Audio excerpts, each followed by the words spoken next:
In the bright, lively town of Ibarra, everyone knew about Kwame and Zuri. They were the kind of couple people pointed at and whispered, "That's real love." Kwame would write her long, beautiful letters that made her heart race. He would walk long distances just to see her smile for a few minutes. Every word he said felt like a promise, a future filled with joy, laughter, and dreams coming true. And Zuri believed every single one of them. She was smart, driven, and had just been offered a scholarship to study abroad, something most people only dreamed of. But when it came time to choose, she didn't think twice. She stayed for him, because in her heart, love was the most important thing. She imagined a life where they'd build something beautiful together, a home, a family, a forever kind of love. They were the picture-perfect couple, the kind you see in movies. People envied what they had. Friends would ask, "How did you find someone like him?" And Zuri would smile, feeling lucky, feeling chosen. She thought she had it all. In her eyes, love would carry them through anything. But sometimes what looks like a fairy tale on the outside can hide quiet storms inside. And while the world watched with admiration, Zuri had no idea that the love she sacrificed so much for would slowly begin to change. Their traditional wedding in Koforidua was nothing short of magical. The sun was bright, the air smelled like fresh flowers and spices, and the sound of drums filled the streets. Everyone had shown up, family, friends, even neighbors from far away. People wore their best clothes, colorful fabrics flowing in the breeze, and the joy in the air felt like something out of a dream. Zuri looked beautiful in her gold and burgundy kente. Her smile lit up the whole place. Kwame stood tall beside her, proud, happy, full of charm, or at least that's how it seemed. The ceremony was full of blessings. Elders prayed for them, poured libations, and shared stories of long, happy marriages. People clapped and laughed, saying over and over, "You two are soulmates." Cameras flashed, music played, and everyone danced like their feet had been waiting for this day forever. But somewhere in the middle of all that joy, Zuri felt a shift, small, but sharp enough for her heart to notice. Kwame had been drinking a lot, more than usual. He laughed loudly with friends, barely looked her way, and when she tried to pull him aside to share a moment, he brushed her off. It stung, but she kept smiling. "Maybe it's just nerves," she told herself. "It's a big day. He's probably just overwhelmed." Still, there was a heaviness in her chest that she couldn't explain. She pushed it down, thinking maybe she was just overthinking. Everyone else was having such a good time. Her aunt hugged her tightly and whispered, "You chose well, my child." Her friends called her lucky, told her she was glowing. So she smiled wider, laughed louder, and danced through the evening like everything was perfect. They cut the cake, fed each other with trembling hands, and posed for dozens of pictures. When it was time to speak to the guests, Kwame's words were short, almost careless, while Zuri poured her heart out with gratitude. Afterward, he disappeared into a group of friends again, leaving her standing alone for longer than felt right. Still, she made excuses. "He'll come around. It's just the excitement." By the end of the night, her cheeks hurt from smiling. Not because she wasn't happy, she wanted to be, but because something inside her was already trying to hold the cracks together. She curled up next to him that night, still in her dress, still glowing from everyone's praise. But when she whispered, "Can you believe we're finally married?" he just mumbled something and turned over. Zuri lay there in the quiet, blinking into the dark, her heart both full and unsure. It was supposed to be the happiest night of her life, and maybe it was. But deep down, she had already started asking questions she didn't have the courage to say out loud. The first few months after the wedding, Zuri kept waiting for the magic to come back. She thought maybe they were just adjusting to married life. Maybe it was normal for things to feel a little different. But slowly, painfully, the man who once made her feel like the center of his world started to disappear. Not physically. He was there, in the same house, the same bed. But emotionally, it was like he had packed up and left without a word. Kwame stopped doing the little things. No more good morning texts. No more random calls during the day just to hear her voice. He used to hold her hand while they watched movies. Now he barely looked at her. Whenever she asked if he was okay, he'd sigh or snap, "I'm tired," or "Why do you always ask so many questions?" And just like that, the conversations became fewer. The silence between them grew thicker, heavier. Zuri tried. She really did. She thought maybe if she cooked his favorite meals, he'd smile again. So she spent hours in the kitchen, trying new recipes, setting the table beautifully, hoping to recreate their early dates.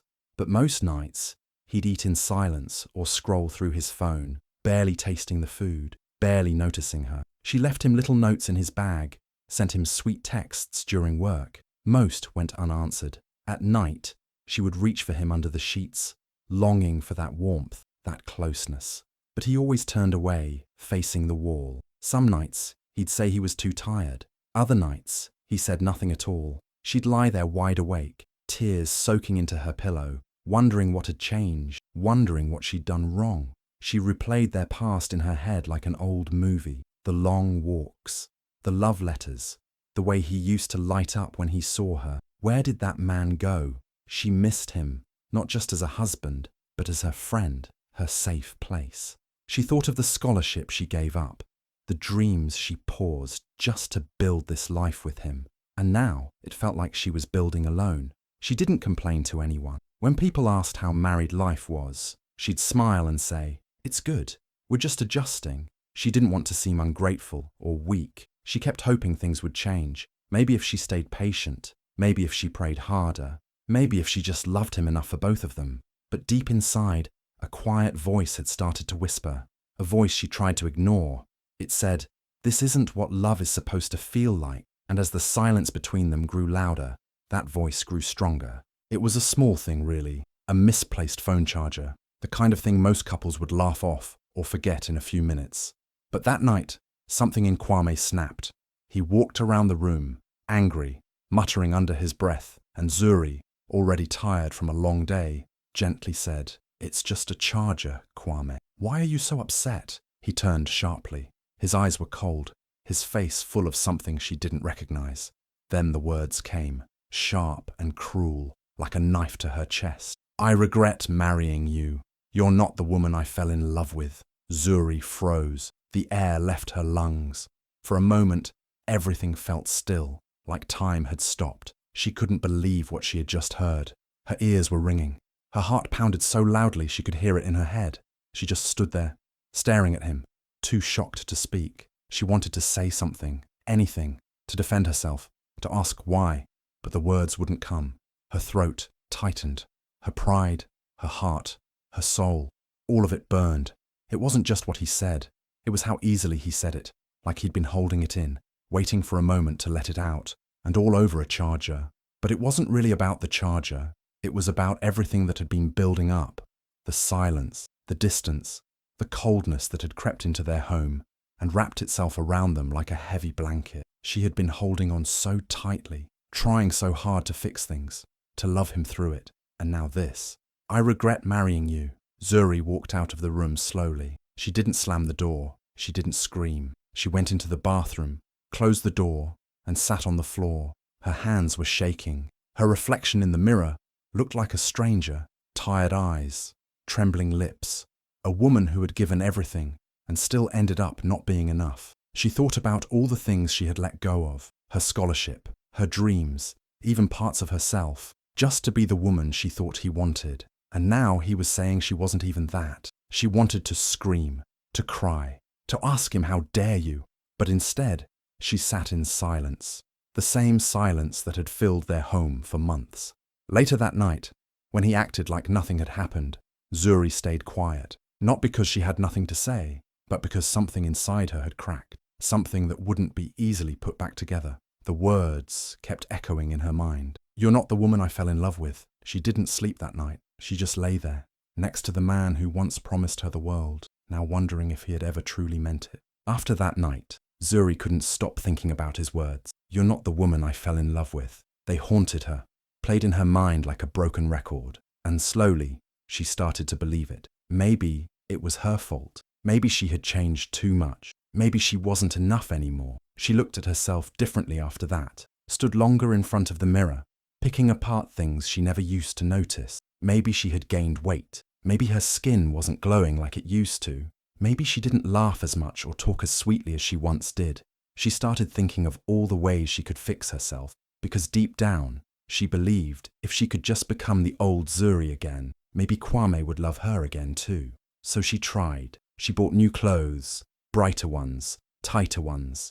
Even though she didn't always feel confident in them, she started wearing more makeup, curling her hair, spraying perfume even when she was just home. She forced herself to laugh at his dry jokes, even when they didn't feel funny anymore. She sat beside him during football games, pretending to care about teams she didn't know, just to feel close to him again. She even changed the way she spoke, softer, less questions, more "okay, babe," and "no problem." She thought maybe if she became less of a burden, he'd notice her more. But nothing worked. No matter what she did, Kwame remained distant, cold, like a stranger living in her house. There were no compliments, no effort, no signs that he saw her trying. And the worst part, he didn't seem to care. It was like she was invisible. Her sweet texts went unanswered. Her thoughtful gestures were ignored.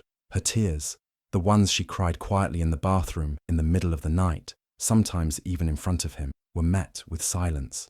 Zuri started crying more often. Not loud cries, just soft ones, the kind where you wipe your own tears quickly because you don't want anyone to see how broken you feel. It became a routine. Cry, fix your face, keep going. She showed up every day, trying to hold the marriage together with whatever was left of her strength. But with each passing day, she felt more alone. She stopped telling her friends, stopped talking about her marriage. When they asked how things were going, she gave the same fake smile and said, "We're okay." Because how do you explain that you feel like a stranger in your own life, that you're married but feel completely unloved? Zuri kept hoping, kept praying, kept trying, but a small part of her, the part that once believed love could fix anything, was slowly dying inside, and she didn't know how much longer she could pretend everything was fine. It happened on an ordinary afternoon. Zuri was cleaning the living room when Kwame's phone buzzed.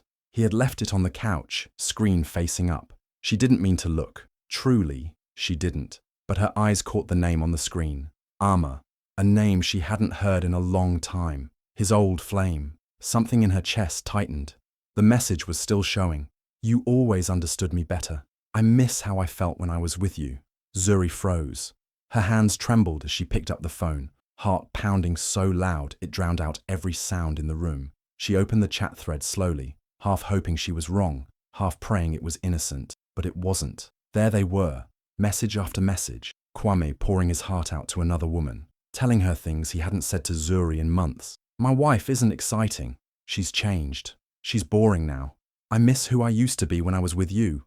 Each word felt like a slap. He didn't just cheat with his body, he cheated with his heart, his words, his honesty, all the things Zuri had been begging for in silence. And the worst part? He was speaking about her like she was some dull object he had grown tired of. Not the woman who gave up her dreams for him, not the woman who tried every day to bring their love back to life, not the woman who had cried herself to sleep more times than she could count. For him.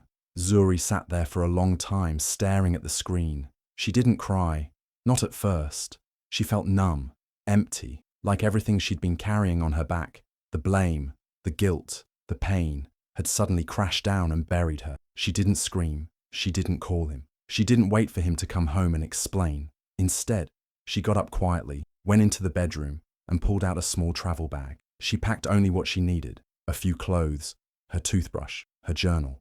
No drama, no scene, just the quiet decision of a woman who had finally reached her limit. She sat at the table for a moment, wrote a short note. "You didn't lose me, you gave me away." She placed it gently on his pillow, took one last look around the house she once hoped would be there forever, and walked out. No tears in her eyes, but a storm in her chest. And as the door closed behind her, Zuri didn't know where she was going or what the next day would bring, but for the first time in a long time, she felt something that almost felt like peace. The kind that comes when you stop begging to be chosen and start choosing yourself. Zuri didn't have a full plan when she left. All she had was her small bag, her broken heart, and the decision not to go back. She took a bus to Abeokuta, where her cousin, Tola, welcomed her with open arms and warm jollof rice. No questions, no pity, just love. And in that tiny guest room, surrounded by old photo frames and books, Zuri started to feel like herself again. At first, she just rested, slept in, took slow walks, cried when no one was watching. It had been so long since she'd breathed freely that even the silence felt strange. But slowly, she began to reach for the things she once loved. She found her old journals, the ones filled with stories and poems she used to write before marriage swallowed her whole. One afternoon, Tola saw her scribbling by the window and said, "You still write?" Zuri smiled, a little shy, and nodded. That one small moment gave her courage. She started writing every day, short stories about women who found their strength after heartbreak, about quiet healing, about learning to love yourself again. Her words were raw, honest, and full of pain, but they were also full of hope. Then came the job offer. It was random, almost like fate. A small local radio station was looking for a new presenter, someone with a warm voice and a way with words. Tola pushed her to apply. "Just try," she said. Zuri hesitated, then recorded a short audio clip at home and sent it in. They called her back the next day. That first show, her hands trembled as she spoke into the mic. But once she got going, something inside her lit up. She told stories, shared thoughts, talked about healing, love, culture, music, and dreams. And soon, people began to listen. Her voice, once silenced by sadness, now reached thousands every morning. Messages poured in. "You sound like peace. Your stories help me get through my day. You speak what I feel but can't say." Every show helped her heal a little more. She wasn't just telling stories. She was reclaiming her voice, the one Kwame tried to dim. She wore her natural hair proudly, laughed without apology, dressed for herself, and smiled more. Not the fake smiles she used to wear to hide pain, but real, soft ones that came from the soul. She still had days where the memories stung, nights where her chest felt heavy. But now, she had something stronger than pain. She had purpose. She was no longer just someone's wife or someone's regret. She was Zuri again, the writer, the voice, the woman choosing herself every single day. And in that small radio booth in Abeokuta, with her stories echoing across the airwaves, Zuri realized something powerful. The life she thought she lost was just making space for the one she was meant to live. It had been months since Zuri walked out of that house. Months since she packed her small bag, left that note, and chose herself. In that time, her life had quietly blossomed. Her voice had become familiar across radios in Abeokuta and beyond. People knew her stories. Women messaged her daily, saying things like, "You made me feel seen." Her face was on flyers, posters, even a massive billboard at the roundabout near the station. She never expected that. She never asked for it. But life was finally seeing her. So when her phone rang one quiet Sunday afternoon, and she saw Kwame's name on the screen, her heart didn't race. It didn't hurt. It didn't even skip. She simply stared at it for a second and answered. "Hello?" she said, her voice calm. There was a pause. Then his voice, the one that used to shake her, break her, came through sounding small. "I saw your face," he said, "on a billboard. You look different, happy." Zuri didn't say anything. "I miss you," he added quickly. "I've been thinking about you a lot. Everything you used to do for me, how you always cared. I didn't see it before, but I do now." His voice cracked like he was hoping she'd soften. But Zuri had cried all her tears already. She took a breath and replied, "You don't miss me. You miss the version of me that served you, the one who kept quiet, who shrank herself just to make you feel big, the woman who forgot herself trying to be what you needed." He didn't speak. She could hear the silence, that same heavy silence she used to live with day after day. She continued, voice steady. "I became someone else, Kwame. Not for you, for me. The version of me you left behind. She's gone, and I don't miss her either." He whispered. "I was wrong." Zuri smiled softly, not out of spite, just out of peace. "Yes, you were," she said. "But it's not my job to fix that for you." She didn't yell. She didn't cry. She didn't ask him why. Because this time she didn't need answers. She had built a new life, one where her worth didn't depend on someone else's ability to see it. So she said simply, "Take care of yourself," and hung up. After the call, she sat in silence for a while. Not the heavy, painful silence she used to feel, but a light, powerful one, the kind that follows closure. She looked at the window, sunlight streaming in, and smiled to herself. Not because he called, but because even after everything, she didn't go back. She didn't bend. She didn't break. And in that moment, Zuri knew choosing herself wasn't just the best thing she ever did. It was the beginning of everything beautiful that followed. The invitation came in a white envelope with gold lettering. Zuri almost didn't open it right away. She thought it was another event flyer or a casual thank you note. But when she finally opened it and read the words, "You have been nominated for Woman of the Year at the National Storytelling Summit," she sat down in complete silence. She read it again and again. Her hands were shaking. Her heart was full. She thought about everything that had brought her to this moment, the nights she cried herself to sleep, the day she packed her bag, the first time she spoke into that radio mic. None of it was easy, but somehow, every bit of pain had carved out the path to this exact place. The day of the summit came fast. Zuri stood backstage in a long green dress. Simple but powerful. She didn't need anything fancy. She had her story, her strength, and her voice, and that was more than enough. When they called her name, the applause was loud. She walked to the stage slowly, not because she was nervous, but because she was soaking in every second. The bright lights didn't scare her anymore. She was no longer hiding. At the podium, she took a deep breath and smiled. Then she began. "There was a time," she said, her voice steady and clear, "when I was someone's regret. Someone who wasn't exciting enough, fun enough, good enough. I tried to shrink myself into the version of me that would be loved. I stopped dreaming. I stopped writing. I stopped recognizing myself." The hall was silent, hanging on every word. "But something beautiful happened when I walked away from the place that broke me," she continued. "I didn't just find my voice again. I found me. I started to live, not just survive. And today I stand here, not because everything went perfectly, but because I didn't let it end me." Then she paused, looked out at the hundreds of women in the audience, and said with all the power she had, "I was once someone's regret, but now I'm my own pride." The room exploded with applause. People stood. Some wiped tears. Cameras flashed. Her words were shared online within minutes. On Instagram, on TikTok, on WhatsApp statuses. Zuri moment started trending. Women everywhere started telling their own stories about walking away, about healing, about choosing themselves.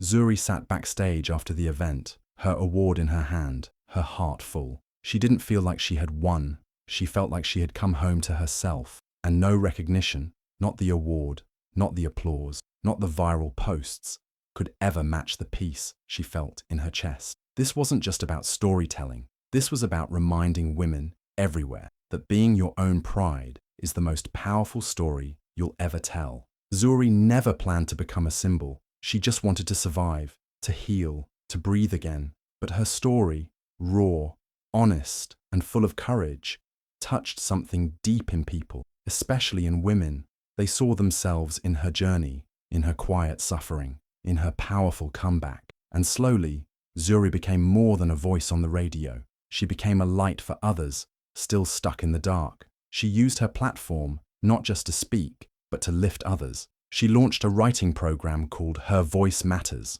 a safe space for women in toxic marriages and broken relationships. Women came from all over West Africa to write their pain, their dreams, their healing. For some, it was the first time they had ever been truly heard.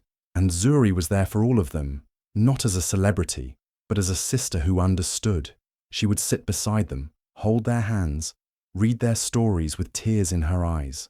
And when one of them said, "He regrets choosing me," Zuri would smile softly and say the same words every time, "Maybe it's time you choose you." That became her message, her mission, her legacy. She had once been quiet, afraid, invisible in her own life. But now, Zuri stood tall, not just for herself, but for every woman who had ever been told she was too much or not enough. She didn't just find her voice.